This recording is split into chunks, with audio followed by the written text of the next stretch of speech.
So welcome to the Church of Jesus Christ. I was thinking about Sister Donna this morning. I was thinking about Sister Donna. I was thinking about Sister Patty, and anyone else who may have had the pleasure and the excitement and the joy and the frustration of traveling recently. But I was also thinking about everyone of who hasn't as well, because it doesn't matter where you are, whether you're at home or whether you're on the road or in the air flying. We are always crossing paths with people who aren't necessarily from the same places. And there is a greeting. So often it comes in most of these places. And it's probably a question that both Sister Patty and Sister Donna probably heard, which is, where are you from?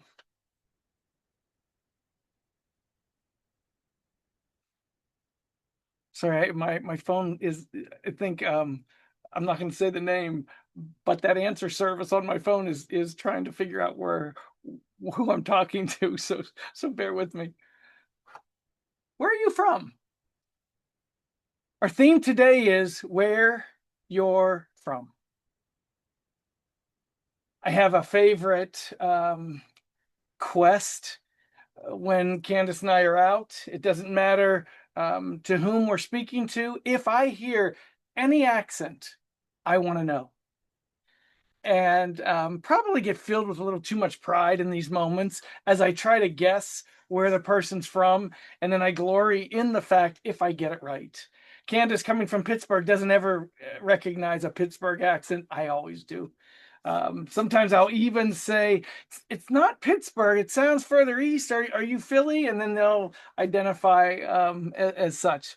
I'll stop now because I'll start to, again, embarrass everybody and start getting filled with pride like I'm somebody. But anyway, you can pick up from the way someone talks often where they're from. When it's an Hispanic accent, I can't ever guess the country, so I always just ask from whence the person comes and to find out, because I'm inquisitive. I want to find out. I'm curious about their upbringing, where they came from, how they got here, and it opens conversation. Again, our theme today is where you're from. I've been watching a couple shows on documentaries on TV, and some are, I mean, multiple. Some are international, some are national, some are even regional. But I'm more intrigued by the national, international docs on cultures and things that define people from a certain region, a certain city, even a certain continent, certain country, wherever it might be. There are all kinds of determining factors that can be picked up on. Like I said, I love to hear the accent and try to guess where it is, and it's very telling at times. Brother Jim is living in a retirement area, which means people from all over the country have flocked to this area. Of course, it's probably this side of the Mississippi who have flocked to his area, as Sister Betty is picking up those who are flocking to her area in retirement from all over the country west of the Mississippi. But they are in these melting pots where multi cultures and accents and peoples are populated amongst them. It's very interesting when you get that kind of experience. And I thought of Brother Jim so much this morning, and as I watch these shows, I actually watched one. Sorry, Brother Jim, but I actually watched one on retirement living down in the villages in Orlando. And so I know this. While Thursday you were on my mind and I was praying for you, as I watched these documentaries and days before, I still had you on my mind. There are defining things about where we come from. Where you're from can ooze out of us by way of our accents, as I've already pointed out, by way of the way we carry ourselves, maybe even the way we dress. But everything about us has its identifiers, is the best way I can say that, identifiers to where we're from. Candace and I were dating, I was amazed at the difference in the two um, places and the two people, by the way, and the two people as well. The one of the first things I took note of was she had big hair. And in South Florida, no one really had big hair in the 1970s because most of the people I was the young people I hung around with were beach people. And so there was no fluff. You weren't going to get any fluff out of your hair if you had spent hours letting the sun destroy your hair. And so it was tied back or it was just combed straight so often. And I started dating this beautiful young lady with hair, with all kinds of height in her hair. And I thought, wow, that's a big difference. But then I found it in fashion. We were casual in South Florida. Candace was much more proper and dressed way different than what I was used to. But it was so much further than that. Pittsburgh versus West Palm Beach is much more than hair and even accents and clothing. Way different on so many levels. Culture, ethnicity, food was so different. And we found all these differences, and it was intriguing. It certainly enhanced our relationship comparing from whence we came. Again, our theme, where you're from. And then we get married, and I kidnap her and steal her away to South Florida. And all of a sudden, she gets this whole new culture, rush of culture and clothing and hair and everything else. And she carries with her today a lot of Pittsburgh, a little bit of South Florida, and then she followed me one more time up to Kentucky and completely different influences. Certainly language again. She went from yins to y'all, but so much more.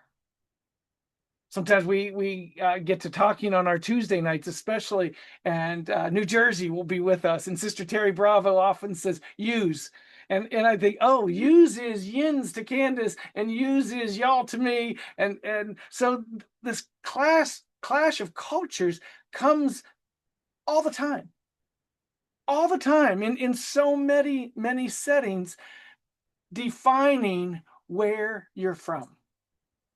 So I want you to think about that. Think about all the defining things that I told you. Then, of course, I couldn't leave this subject, even in my mind as I was praying about this morning's service. I thought immediately of Sister Leah, who I would add to our prayer list as her voice still is not where she needs it to be.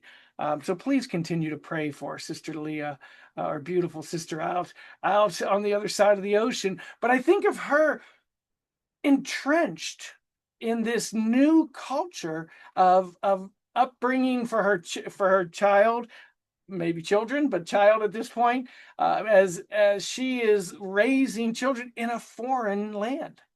Find that courage extraordinary, by the way. And so, Sister Leah, know this.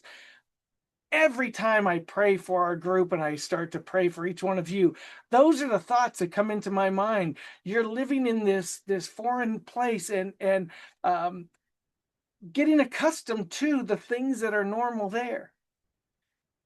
When I meet people and they say, "Where are you from?" I struggle.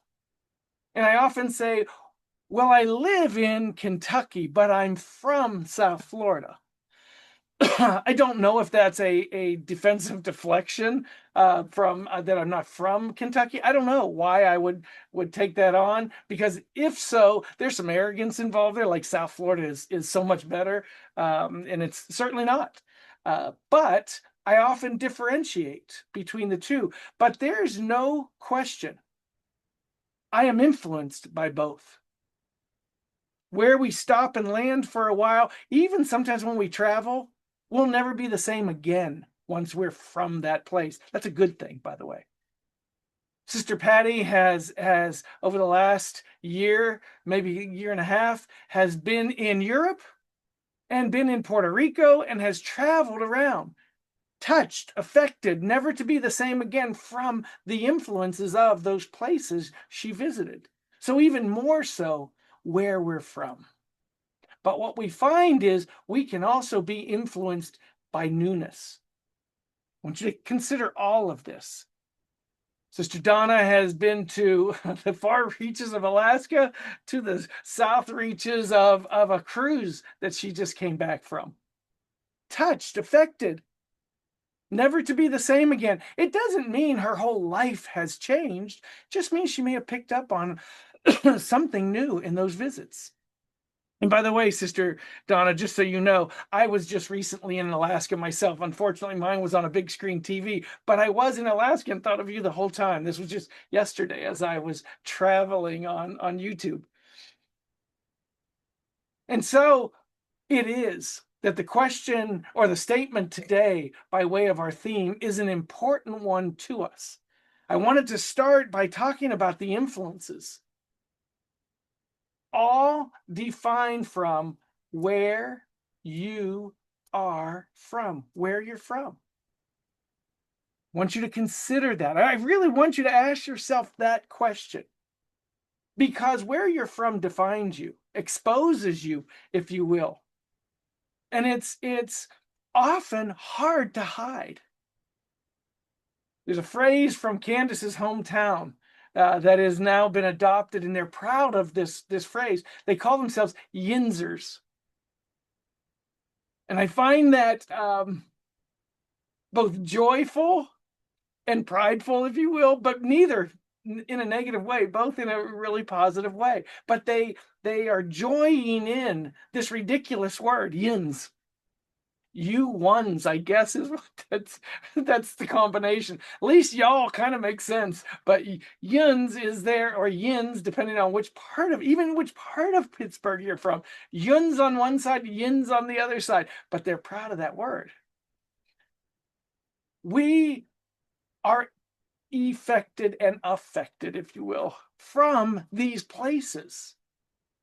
But I want to make certain that I make this statement clear and early. Where you're from is not necessarily, and certainly not always, a locale, a geographic location. Where you're from is much further than that. It's much deeper than that. Where I'm from, while is answered with West Palm Beach as my upbringing, and maybe for the first 5 years in Pompano Beach, Florida, but West Palm Beach is what I immediately think of.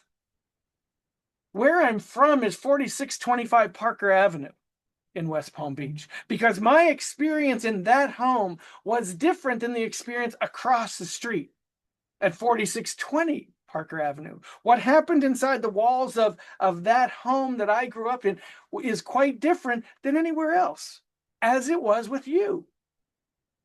So where we're from is defined in multi-faceted ways.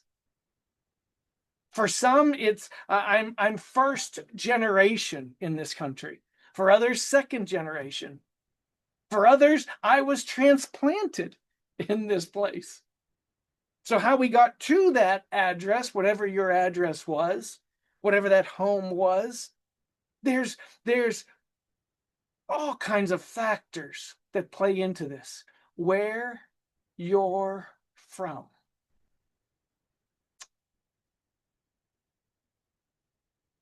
Scene shift.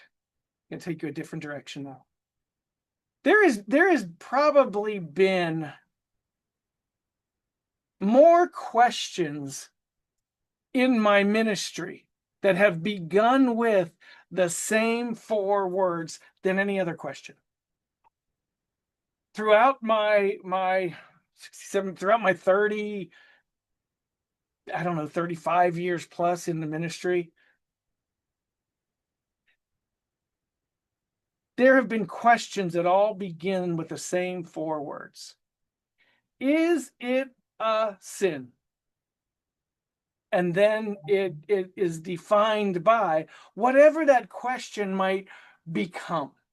Is it a sin to curse? Is it a sin to smoke? Is it a sin to drink alcohol? Is it a sin to have bad thoughts about bad people? Is it a sin to be angry with your parents? Is it a sin not to go to church anymore? Is it a sin to watch bad movies on the internet? Is it a sin to seek revenge? I mean, it just goes on and on and on and on. Multiple different avenues and directions. Is it a sin leads to?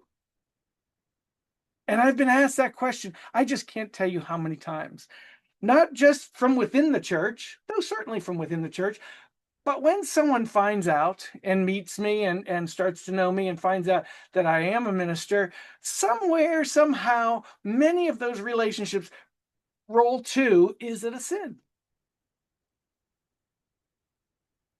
I don't know if I've ever directly answered that question. Maybe I have. But I would venture that I haven't, because it's not necessarily a question, whatever that specific is. Is it a sin to? It doesn't matter. Is it a sin to be angry or disrespectful to my parents? That's a conversation starter to me. It's not a question that need answering, because I really want to find out why the question is coming to me. Why is this individual asking this question? Are they looking for a no, but fear that there's going to be a yes? Are they looking for a loophole? Are they looking for exoneration? I don't know the purpose of the question. I can venture what I think it might be, but even that I don't feel is safe nor proper. So I allow that question to begin a conversation. Often when I hear a question, I send a question back. Why do you ask? What are you asking? What exactly are you asking me when you ask that question? Wherever I might go next, it takes us to a better conversation than a yes no question. Because I want to know the purpose of what they're asking. But most important, I want to focus on the why rather than the what. They want to know an answer to a what question. I would like to delve into the why of that question. That's where the depth of conversations go. That's where probably the better discussion leads. I want to find out why. Now let's take those questions back to our subject today. Where you're from. I told you that our languaging by way of accents or even words can identify where we're from. Even as Candace and I are checking out of a grocery store and I hear an accent and I ask, it's identified. I can hear that accent. It exposes. I can see the way someone's dressed, as you can see the way someone's dressed, the way they carry themselves. They may spew some different things that identify more than just their uniform that they're wearing. And a uniform, by the way, is not just a name tag to where they work, but the way they dress, where they're from. So when someone asks that question, I don't want to, if you will, give them a fish. I want to teach them to fish. I want to talk about why there is a desire to do whatever it is that they're asking. Is it a sin? Because normally, if someone's asking that question, there's a knowledge, there's an understanding. They probably are just looking for confirmation to either a yes or no. I don't judge that. Sometimes it might even be for other people. They may be asking this question because they have a friend who, and fill that in. Here's what we know. We know that all those questions can be answered from one source: where you are from. Not West Palm Beach, not Michigan, not Ohio, not Pennsylvania, not Florida, but a deeper where you're from. You see, I lived in Pompano Beach. I lived in West Palm Beach. So which one identifies where I'm from? I live in Kentucky. Which of those three identify where I'm from? As I move from as I move from Pompano to West Palm Beach, I have a new set of influences that probably override that first set of influence. When I move to Kentucky, I have a new set of influences that probably override those first two influences. We are all influenced greater to where by location we're from. The Word of God tells us that the Holy Spirit will teach us all things. Where you are from is not a location. Where you are from is not a neighborhood. Where you are from is not, I should put only in all of that, is not only a location, is not only an address, is not only a family. Where you are from that overrides all these other factors is Jesus Christ. When someone meets with you and they start to talk to you and they say, where are you from? Is it an accent they hear? Maybe. Is it the way you're dressed? Maybe. Is it the kindness in your spirit that they're actually identifying? Are people saying to you, hey, where are you from? Because they want to be from there as well. And by the way, again,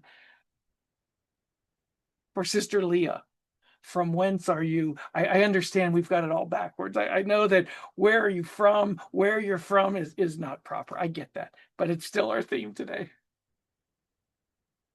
It's quite possible when someone is asking you that question, they're identifying something greater.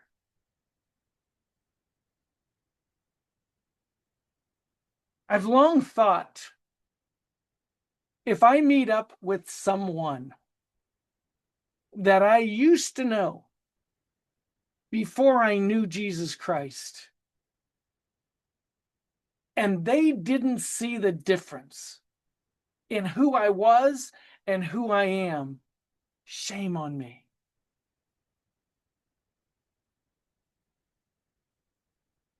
I remember early in my ministry wondering when I meet friends, because I was now up the road. I said West Palm Beach. I forgot a stop along the way. We were also in Fort Lauderdale, a next stop. So it was Pompano to West Palm to Fort Lauderdale and then to Kentucky. So I've been incorrect for a good while this morning. So when I was living in Fort Lauderdale, where my life changed a second time, when I was in West Palm, I found the Lord. I was baptized. I was in the church for a good while. And then we moved to Fort Lauderdale, where I was called into the ministry.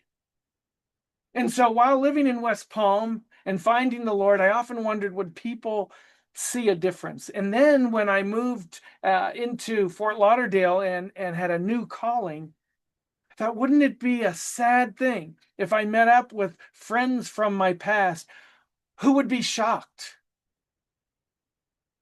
if they found out I was in the ministry? I think it would be fabulous if we, in chance meeting, I said, hey, how are you? And they asked me what's going on, and I tell them I'm in the ministry, and they'd be shocked. I'd find that fabulous. I mean, people that I connected with and interacted with from my past and spent some time together with, and then they found out after watching me and interacting with me, and I told them I was a minister, that they would be shocked. I found that shameful to think. Because where I am from now is much different than where I was from when we knew each other.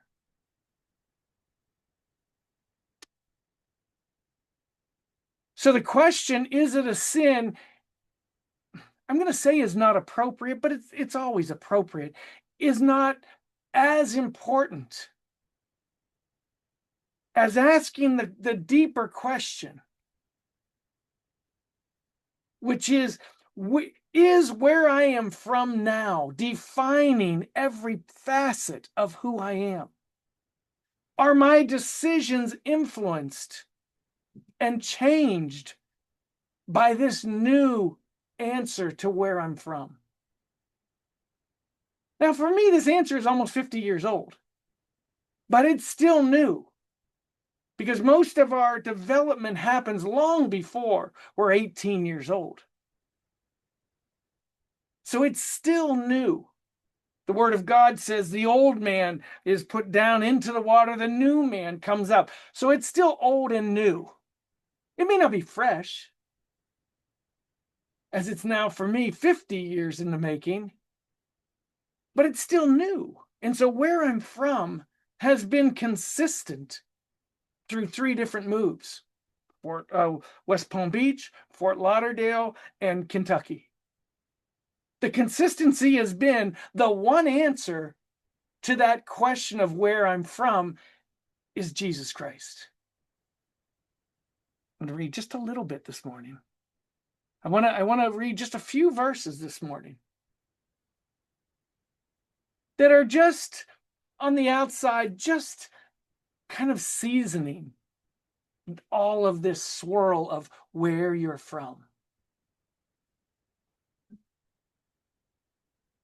Here's what we're taught. Here's a verse. No, here's a thought that we're taught by the word. The Spirit of Christ is given to every man, every person. We're going to expand on the word and make sure that we make that all inclusive. Mankind, man is inclusive, but I want to make sure everyone understands. The Spirit of Christ is given to every person that they may know good from evil.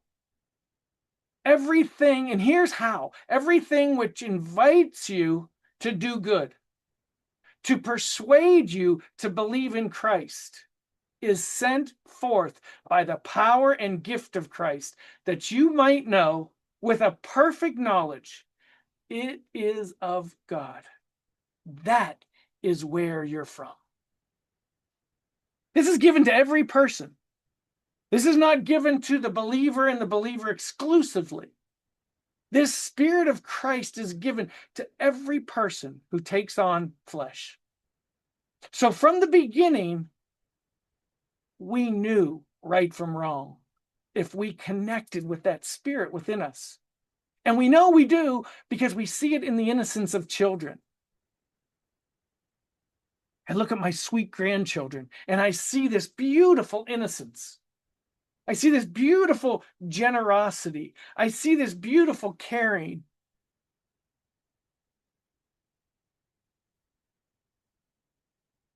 And then I wonder what experiences might change that innocence. I wonder what might happen in their walk, their individual walks, that might influence, temper, even reverse some of that purity. Jesus Christ saw it when he told us to be like the children. This is perfection. This is purity, he said, holding up a child. Don't push them off, bring them in, put them at the head, and everyone view them and see who you were and go back to that, says Jesus the Christ.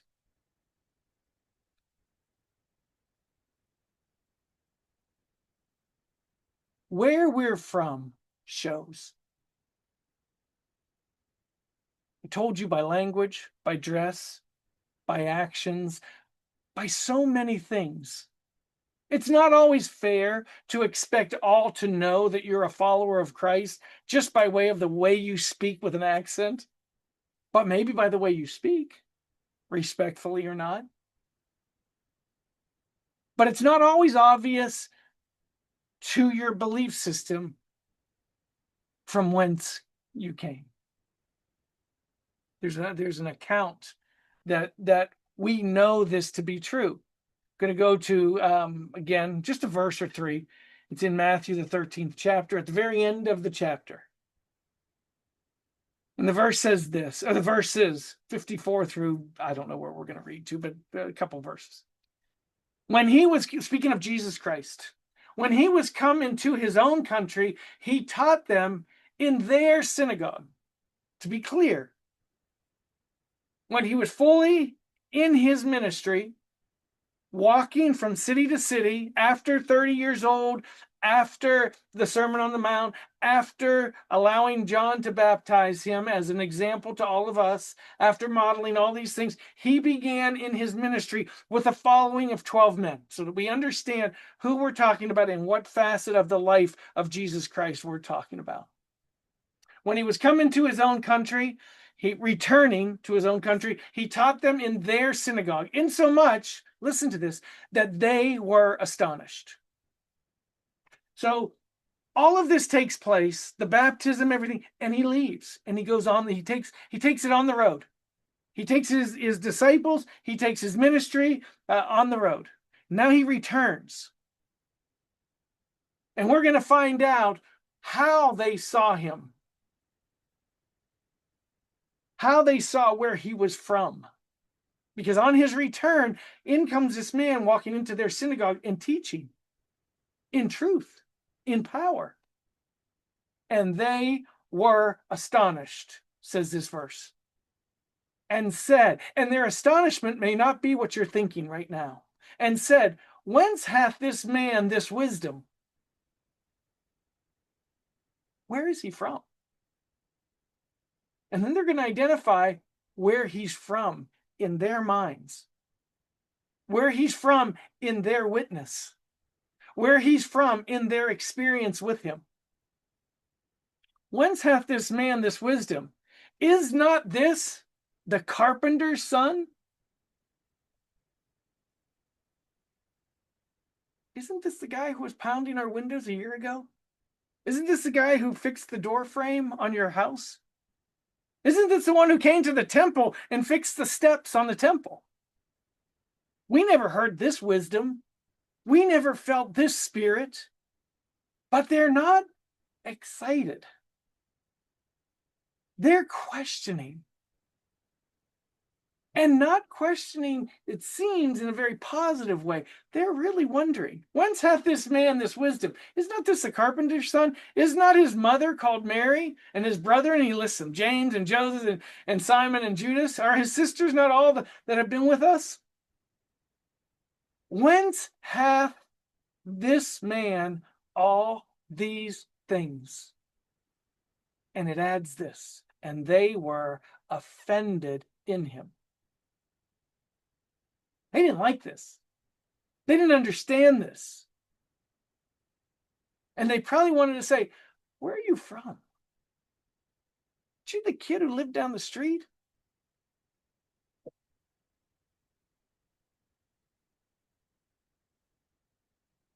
Read this just recently, but I'm going to read it again because it fits. You see, they didn't know from whence he came. They didn't know where he was from.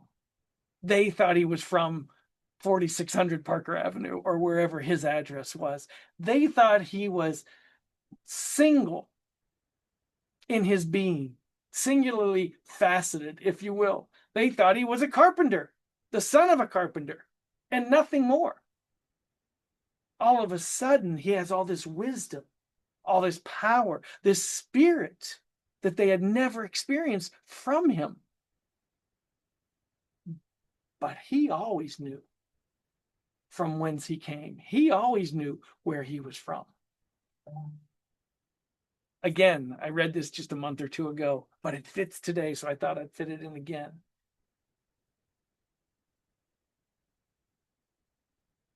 They're in Jerusalem. The family leaves, and they have their, and I know it's silly to do this, but I think of it every time. They have their home alone moment where Mary says, where is he? Where is he? They're leaving. They've left. They're a day away from the city. And she just discovers in this, I'm sure, a caravan of people that her son is not with them. They go back to the city. And when they saw him, they were amazed. And they saw him in the synagogue, if you remember. And when they saw him, they were amazed. And his mother said unto him, Son, why hast thou done this to us? I'm not going to go into this because I did just a month ago about the interesting part of that. Why did you do this to us? Behold, your father and I have sought thee sorrowing. And he said unto them, in answer to the question, in answer to the statement, in answer to our theme, where you're from, he knew. And he said this, how is it that you sought me? Wist you not that I must be about my father's business? We just read about his father's business. He was the carpenter's son, not his natural father. More importantly, his spiritual father. Didn't you know I'd be about my father's business?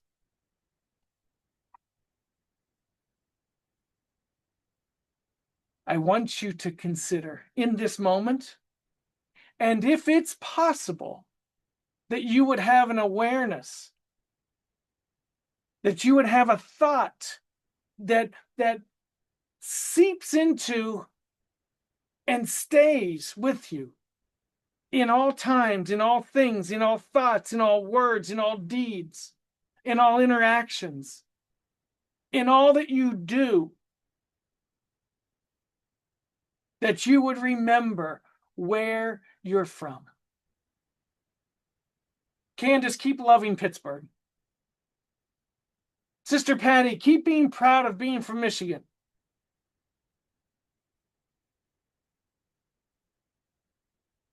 All of you, whether in Ohio or Pennsylvania or Florida, wherever it is, enjoy that. Enjoy your roots. Enjoy all of that.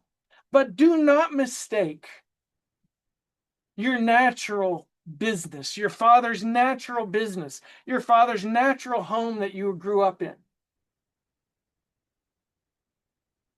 And believe that that's more important or takes precedent over. Because what now takes precedent over? Everything you do, everything you say, everything you think is truly the defining answer to where are you from. Our theme today is where you're from. That theme is founded in, answered by, and delivered to you in 2 words. Where you're from is Jesus Christ. May the Lord bless each one of you.